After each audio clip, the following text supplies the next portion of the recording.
গ্যাসের দাম 70,000 কোটি টাকা আপনারা ইনকাম করেছেন, গ্যাসের দাম বাড়িয়েছেন তো বাড়িয়েছেন, আজকে নির্বাচন বলে 100 টাকা কমাচ্ছেন, কিন্তু যেটা বাড়িয়েছেন 1000 টাকায় সেটা কিনতেই তো মানুষের পকেটের অর্ধেক রোজগার বেরিয়ে যাচ্ছে। সুতরাং ভাওতা অলওয়েজ ভাওতা, ছলনা অলওয়েজ ছলনা, প্রতারণা অলওয়েজ প্রতারণা। দেশের কিছু ভালো হলে আমরা যেমন খুশি হই, আমরা অভিনন্দন জানাই, দেশের কিছু খারাপ হলে আমরা সেটাকে কিছুতেই সাপোর্ট করতে পারি না। আমি শুনছি প্রধানমন্ত্রী নাকি জাতির উদ্দেশ্যে ভাষণ দেবেন, মিসাইল, লংগেস্ট মিসাইল করেছে ভারত। যদি করে থাকেন আমি বিজ্ঞানিকদের অভিনন্দন জানাই, আমি আগেই মহাকাশচারীদের অভিনন্দন জানিয়ে যাচ্ছি। আর এটা আজকের দান নয়, এটা ইন্দিরা গান্ধীর সময় থেকে এই অভিযান শুরু হয়েছে। প্রায় 30-40 বছর ধরে বৈজ্ঞানিকরা এই কাজ করছেন। সুতরাং তাদের সাফল্য আমাদেরও সাফল্য, তাদের আমি অভিনন্দন জানাচ্ছি। কিন্তু কে নিয়ে কি করবে আমার ডাউট আছে। আমি সবাইকে বলবো চিন্তা করবেন না, ভয় পাবেন না, কোনো মানুষকে বঞ্চিত হতে আমরা দেব না, এনআরসি করতে দেব না। এনআরসি ক্যাকে নিয়ে ঝুলিয়ে পকেটে একটা কাক মেরে অন্য কাককে ভয় দেখানো,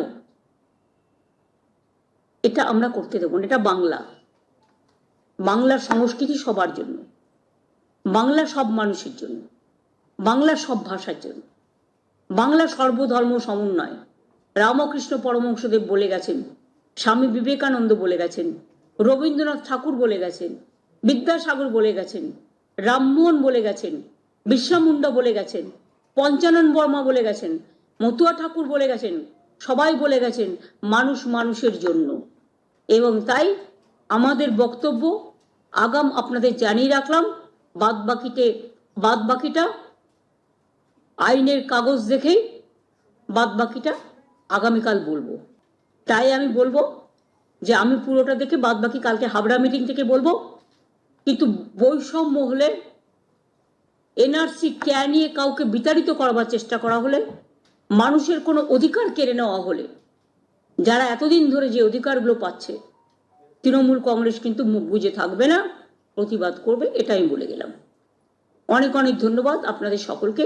বাদবাকিটা আমি তো কাল হাবড়ায় যাচ্ছি, ওখান থেকে আমি আবার বাগডোগরা যাব, কাজেই পরশুদিন আমি আবার ফিরে আসব, তখন দেখা হবে।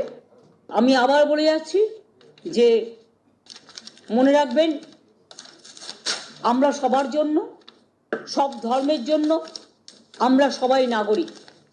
এই স্লোগানটা আবার কিন্তু নতুন করে, আমাদের সকলের অধিকার আছে বাঁচার, আমাদের নিজেদের সম্পত্তির অধিকার, বাঁচার অধিকার, শিক্ষার অধিকার, চাকরির অধিকার, মানুষ হিসেবে বাঁচার অধিকার।